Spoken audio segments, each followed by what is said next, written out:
That's Peter Booth discussing a Christianity, the road to UK politics. Brexit means Brexit with Caroline Stephens. Take it away, Caroline. Welcome to a Stepping Stones to Awareness show. I'm Caroline Stephens, and today I'm interviewing Peter Booth from Manchester via Skype. So, Peter, to give a bit background about Peter, he lives in the Northwest. He went to a state primary school, attended Manchester Grammar School, and moved on to Durham University. He joined the Royal Anglian Regiment, and at 21 unfortunately suffered blindness in a car crash. Peter has raised over £40 million for good causes, and he is now currently a writer. So today Peter's going to talk about his Christian faith, his entry into the world of politics, which is where we met, and we're going to discuss together, we want Brexit to actually mean Brexit. Welcome, Peter. Thank you very much for joining us here today. Would you like to give us a bit more background about your life and how you came into politics and how you think that by us all joining the dots about the truth that we will eventually get a true Brexit, we will be free from tyranny? I'm very, very happy to do so as a devout Christian. And I have my palm cross here to actually prove that, is that my family, who were from Salford, have served our nation, were wartime children who lived through the Salford Blitz. We always were told to believe in ourselves, to trust others, to give, but also to be proud about our nation, but in a Christian way. And that is how I was introduced to politics, where my mum, as a child, used to vote Conservative posters in her two up, two down terraced house in Salford with her sisters at every election. I have had the privilege to serve across the country, not for the Conservative Party, but for the people I was there to represent. And it has been a great honour, although I was not allowed to join the army after being blinded, that I've had the chance to serve the people of all creeds and all colours and all backgrounds, and to be their champion. And that is why I went into politics. And as far as Brexit is concerned, the one thing that has always disgusted me at local and central government level has been the unaccountability of government. And I want government to be accountable to the people who are there to serve the people, not to serve themselves. And that is why I campaigned, despite being very ill, for Brexit for the last few years. Right. So, Peter, how do you feel the negotiations are coming along? I think they're complete, utter shambles. The people were given the right to actually say yes or no, and they instructed the government to implement a full Brexit, full stop.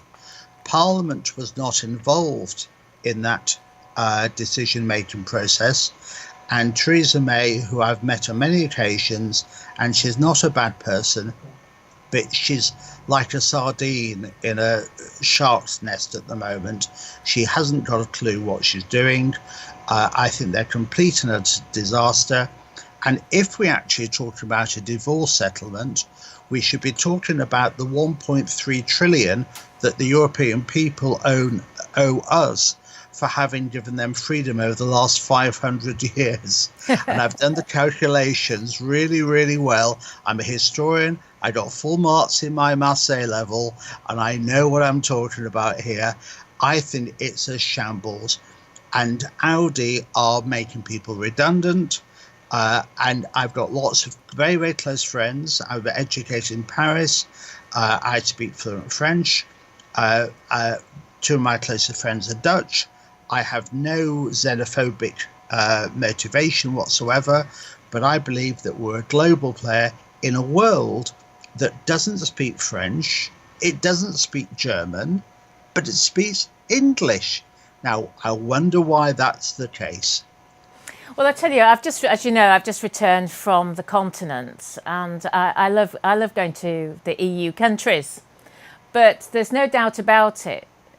The crime rate is increasing dramatically. I mean, having open borders with no controls over who comes in and out of your country is undoubtedly going to have repercussions for the indigenous population.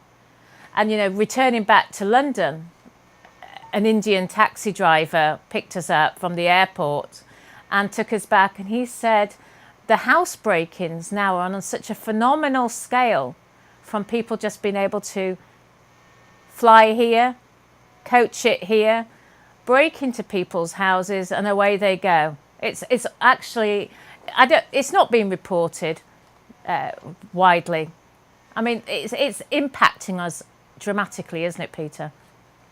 It is hugely, and it's not about xenophobia. It's the fact that we have a very small nation, that the cultural divides are happening, where special education needs, which is an area that I've worked in extensively when I was the county councillor for Huntingdon and Godmanchester, the money wasn't being spent on helping children who needed help. It was actually teaching children to speak English. I went to Paris for 3 weeks and came back fluent in French. I learned quadratic equations in French. So if people come to our nation, they should respect our values, respect our nation, as we do when we go to other nations. And I think that is a real problem. And I think the crime rates are huge. And I think the police are actually handcuffed in many ways by political correctness, so they cannot deal with people of, how does one put it, a different colour or different creed, because they will then be sued. And we are 84%, by the way, of our people are white English people, and our nation is a Christian nation, and we should stand by that as our key value. Well, you mentioned about Theresa May isn't a bad person. Obviously, you know, I can agree with you on that. But, you know, there was a prayer day last September. I don't know if you're aware of it. David Hathaway arranged a prayer day in central London because he felt that the country actually needed to repent for all its misdemeanours in recent years, all these acts that have been passed which go against you know, which are tyrannous, basically. And he did actually ask Theresa May to attend the prayer day. And what was her response, Peter? Oh, well, Theresa May is so out of her depth. I'm sure she would actually dare put her head above the parapet. No, she was too busy. Stage. Yeah, she was too busy. Well, too busy doing what? Actually ruining our nation. And she has no concept about leadership. She has no concept about patriotism. But patriotism isn't about jingoism. It's about believing in what our people have done. And at the last general election in 2017, I had been in hospital with meningitis, 2 heart attacks, a lot of other issues. And I came out and I led a small team, and we did 2 days canvassing in Wythenshawe, which is the biggest council estate in the United Kingdom, and we campaigned and we got the best results since 1987. I could hardly walk, but we did that because we trusted the people, and the people felt rejected, the people felt humiliated, the people felt, and these were people from not just white working class, but black working class, and everyone felt that the nation was betraying them because they were true to the nation, but they were actually being betrayed by a government and a prime minister who did not believe in them or did not care for them. Well, I think my problem now is the fact that Theresa May isn't going to deliver Brexit. But Brexiteers believe that if they put somebody different in charge, perhaps Boris Johnson or Jacob Rees-Mogg or Michael Gove, that the outcome's going to be any different. And I just cannot see that by rearranging the deck chairs on the Titanic, the ship is still going to continue floating. I mean, there's got to be.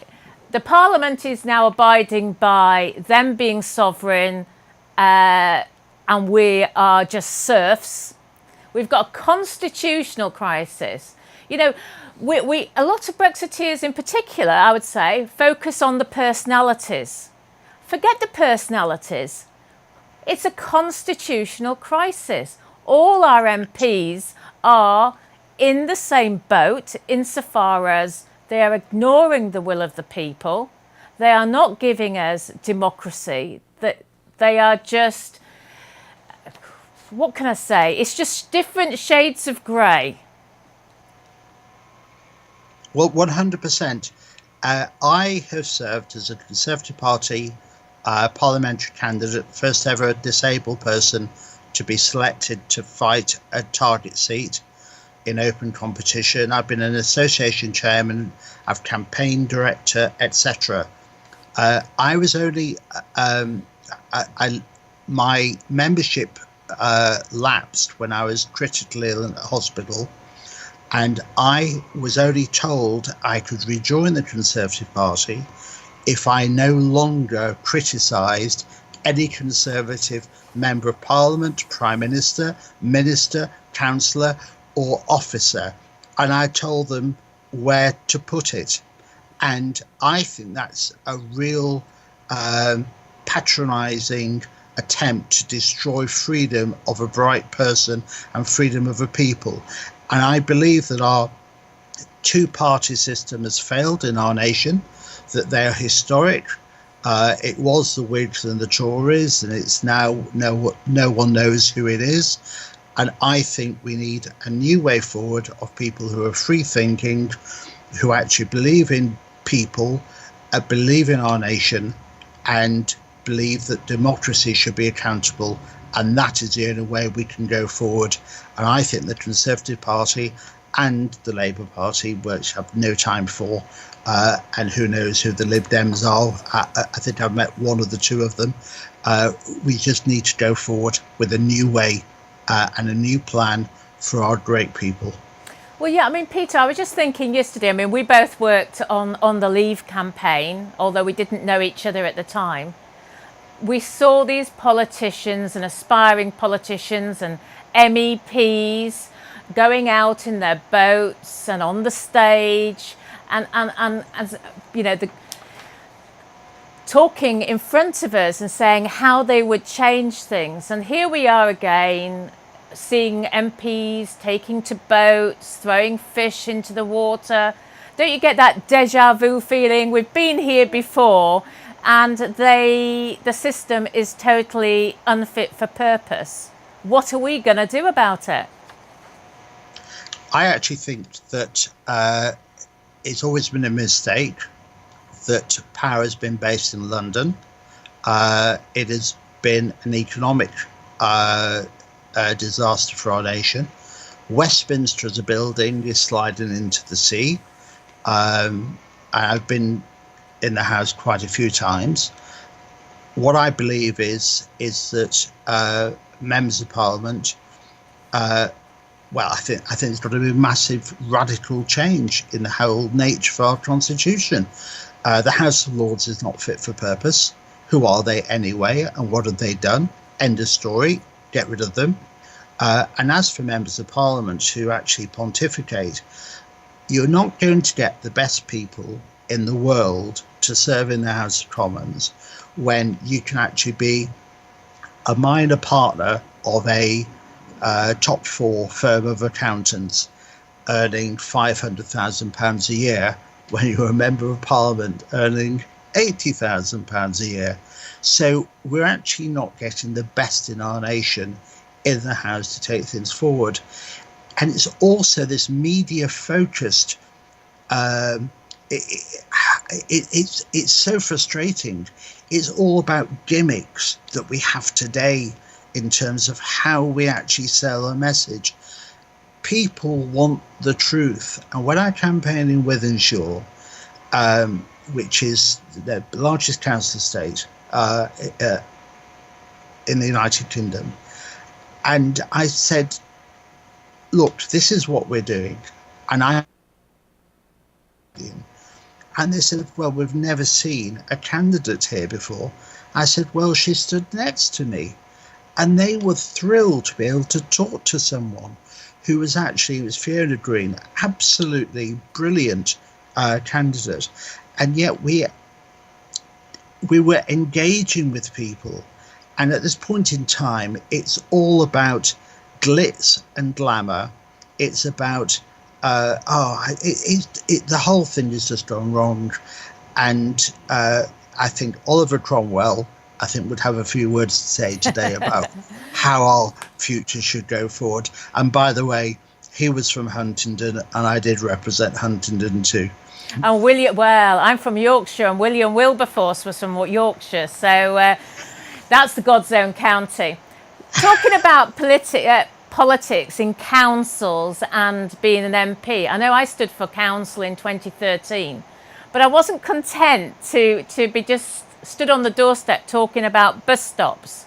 I felt that my passion was to leave the EU. That's all I ever wanted to talk about, because once I'd understood the amount of money we were wasting each day, and all our MPs were totally complicit.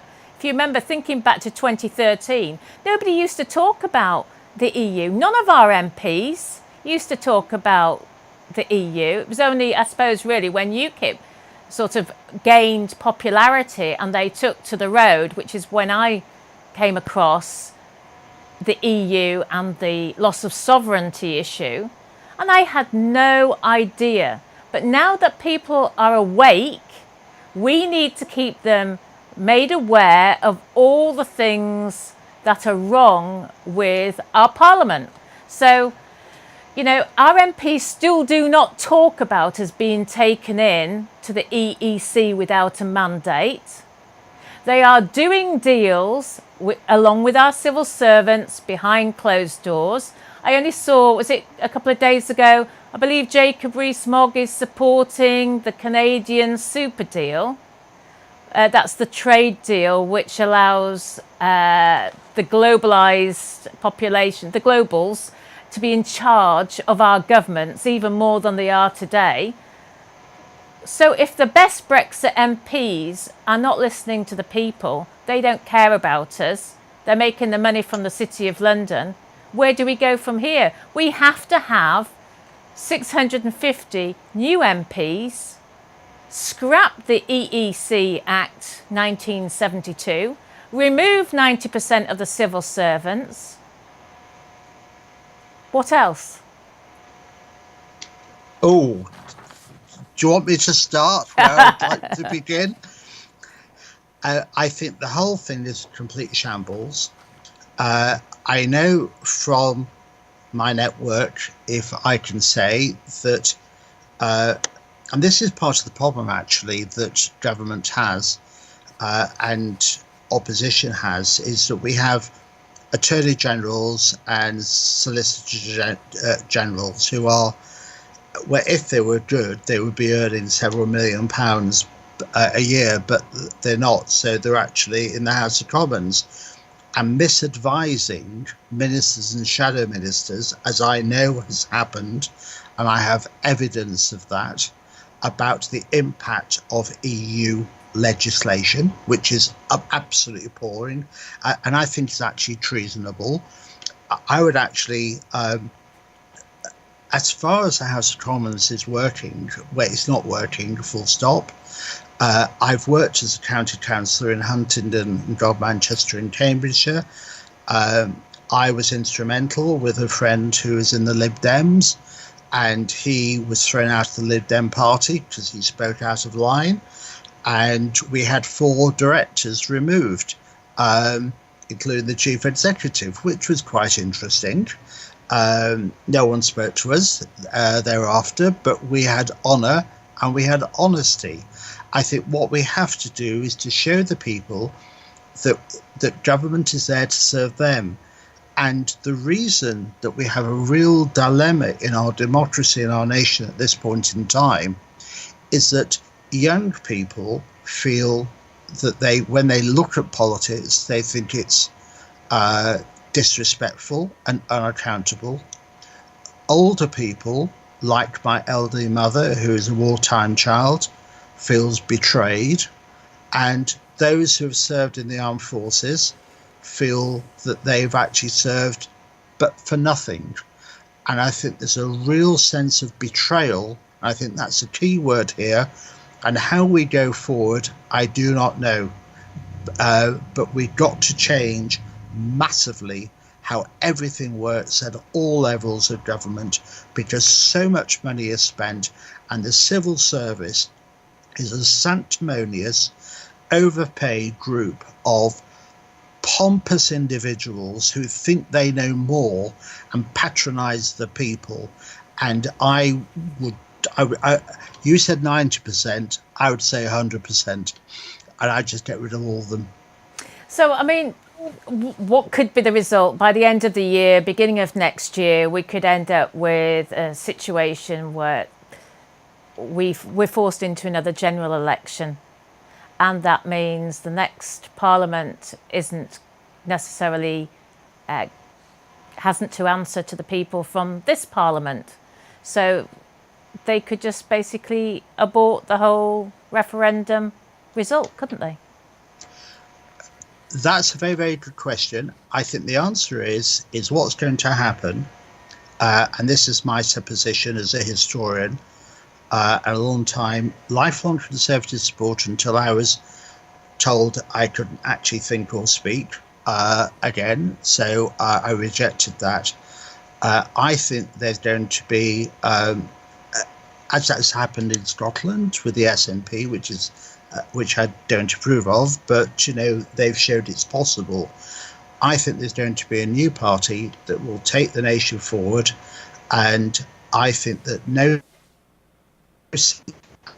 in Tatton with the Hamiltons, that was the safest Conservative seat in the country, can be lost. I think that a new party will come through, which is compassionate, centre-right, environmentally friendly, and will wipe the floor with pretty much every constituency in the country. And I think that's what will happen, and I will support it to my hilt. Well, Peter, you're probably aware that I'm now the Deputy Chairman of Democracy 17-4, and we're working behind the scenes with real political parties and campaign groups to get everybody signed under an umbrella organisation so that we can just fight one Brexit candidate. One Brexit candidate stands and fights in each constituency. And then it's the Remainers that will be splitting the vote. For example, my constituency for the general election, it was simply I had to choose from 3 Remain candidates. So that's no choice for me. But this time we could put up a candidate in my constituency, let the Tories, Labour, Lib Dems split their own vote, and we put a Brexit person in there. That will shock the establishment. What do you think? I support my little MP, Jerome Brady, who is a personal friend, who is a Brexiteer. But I will today be posting my application to join your party. So that's a promise. But I will not vote against Sir Graham.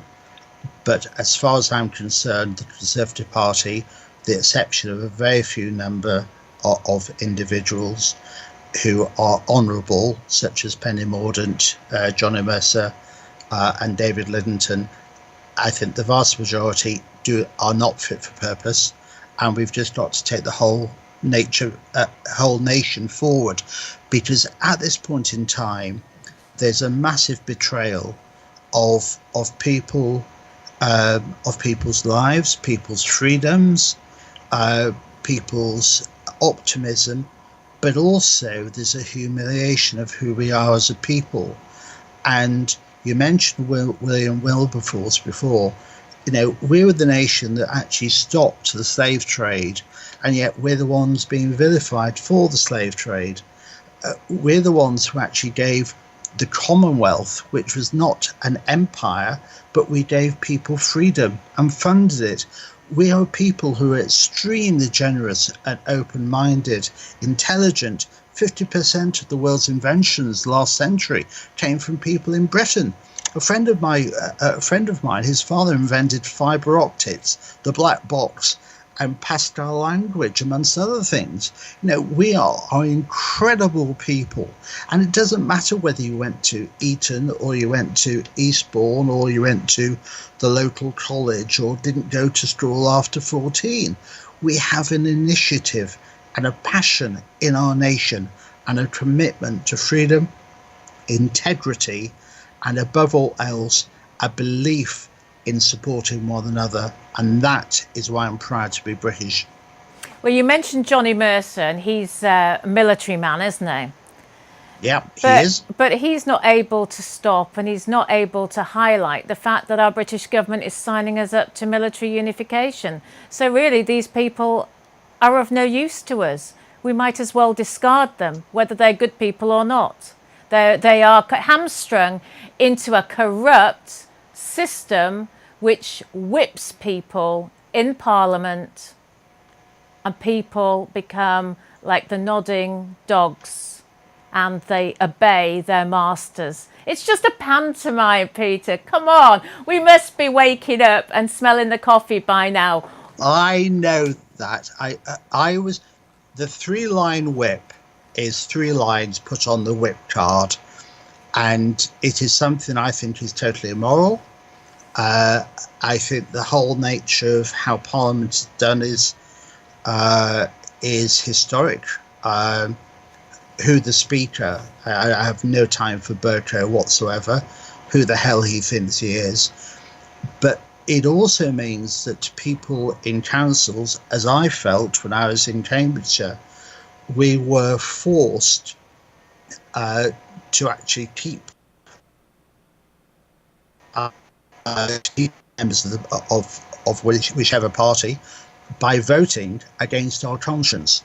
And I honestly think that the best way forward within the House of Commons is to ban the whole 3-line whip thing, where every member of Parliament of whatever party can actually vote on what they think and face no political retribution for it, because at this point in time our freedom has been stolen, because they are there to represent us, not represent themselves.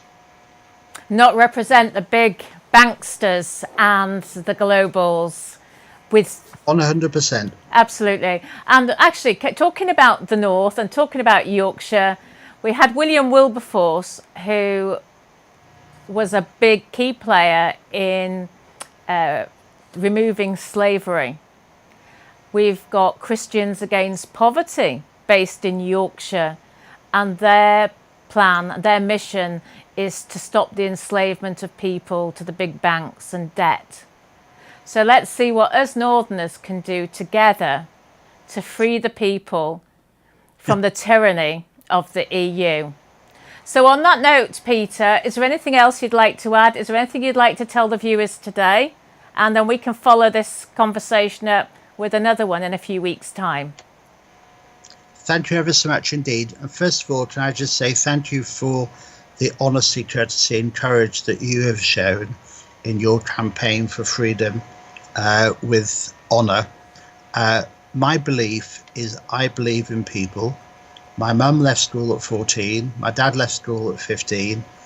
We've had a wonderful opportunity in our life. The National Health Service has looked after me well, and I was proud to be partly involved in the armed forces at university, but sadly was blinded, and I wish I'd been able to serve. I've tried to serve in different ways in the charity sector, but I'm passionate about freedom, independence, but above all else is one thing: I'm proud to be British and a Christian. Thank you, Peter. Our security for us and for our children is at stake now. And we've just got to keep the pressure on and unite. So thank you very much for coming to our studios via Skype, and we'll chat again soon. And to the audience, thank you so much for listening to this live show today. And I hope you'll come and join us again sometime soon.